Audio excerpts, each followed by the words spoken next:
প্রিয় আপু ভাইরা কেমন আছেন সবাই? আজকে কি নিয়ে আপনাদের মাঝে চলে আসলাম।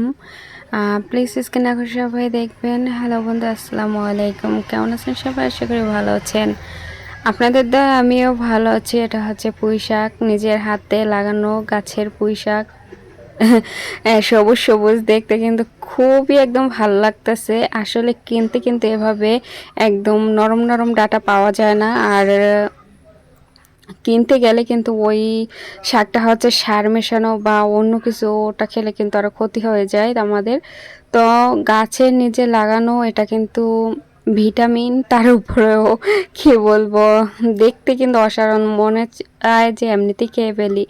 তো আমি শাকটা কেটে নিয়েছি, এখন এটা ভালোভাবে কিভাবে কি রান্না করব তাই আপনাদের মাঝে শেয়ার করব। আর শাকটা কিন্তু ভালোভাবে ধুয়ে নিতে হয়। আপনারা তো সবাই জানেন যে শাকে কিন্তু বালু থাকে, ভালোভাবে ধুয়ে নিলে হচ্ছে শাকটা কোনো কিসমিস করবে না। আর এই মাছটা দেখা যাচ্ছে, এই মাছটা দিয়ে আমি রান্না করব। এই মাছটা সুন্দরভাবে ধুয়ে আমি হলুদ মরিচ মেখে তারপরে তেলে আর কি ভেজে নিচ্ছি। যেহেতু আমি পুঁই শাক দিয়ে রান্না করব তাই আর কি মাঝখান দিয়ে কেটে নিয়েছিলাম, অনেক বড় বড় সাইজ ছিল তাই। আর হচ্ছে চিংড়ি মাছ ছিল না তো বাসায়, তাই এই জন্য আমি এই মাছটা দিয়ে রান্না করতেছিলাম। তো যাই হোক, আপনারাও এভাবে খেয়ে দেখতে পারেন, কিন্তু ভালো লাগে। আমার কাছে ভালো লেগেছিল যেহেতু গাছের পুঁই শাক, আর এটা কেনা না, নরম নরম ডাটা ছিল, রান্না করেছি, বেশ ভালোই লেগেছে। তো শাকটা আমি পানি দিয়ে ভিজিয়ে রেখেছি, ওটা 1 ঘন্টা ভিজিয়ে রাখার পরে আমি ওটা সুন্দরভাবে আর কি ধুয়ে নিয়েছি। এখন মশলাটা কষিয়ে নিব, ভালোভাবে একটু কষাবো। আর ভালোভাবে কষালে হচ্ছে মশলাটার ফ্লেভার আসে না, কোনো গন্ধ আসবে না। ভালোভাবে যত কষাবো তত কিন্তু তরকারিটা টেস্ট হবে। তো আমি অনেকক্ষণ কষানোর পরে তারপরে আলু দিয়েছি। আর পুঁই শাকের ভিতরে আলু দিলে কিন্তু অনেক মজা হয়। আর আলু আমার অনেক ভীষণ পছন্দ, এই জন্য আমি আলু দিয়েছি দুটো, বড় সাইজের আর কি দুটোই দিয়েছি।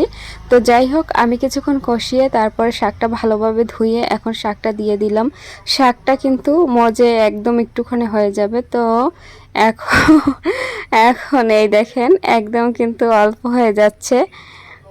আর আমি একটু শাক, যেহেতু নরম নরম ডাটা, এই জন্য আমি একটু বেশি নিয়েছিলাম রান্না করার জন্য। আর এই হচ্ছে রাজাহাঁস, রাজাহাঁসগুলো দেখেন কি করতেছে, অনেক সুন্দর লাগতেছে। এই রাজাহাঁসগুলো আসলে আমাদের না, এই রাজাহাঁসগুলো এই রাস্তা দিয়ে সারাক্ষণ আর কি এভাবে হাঁটতে থাকে। এই জন্য আমি ভাবলাম যে আপনাদের মাঝে একটু শেয়ার করি। রাজাহাঁসগুলো দেখতে অনেক কিউট, এই জন্য আমার ভালো লাগে।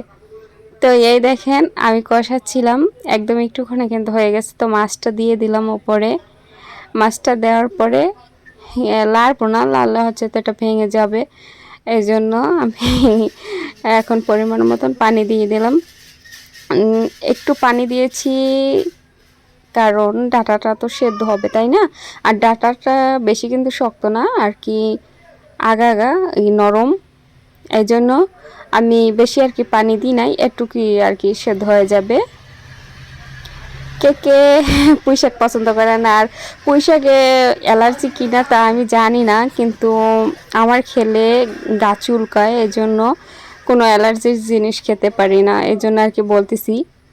পুঁই শাক এগুলো খেতে পারি না। তো আজকের মতো বিদায় নিচ্ছি, আল্লাহ হাফেজ, ভালো থাকবেন।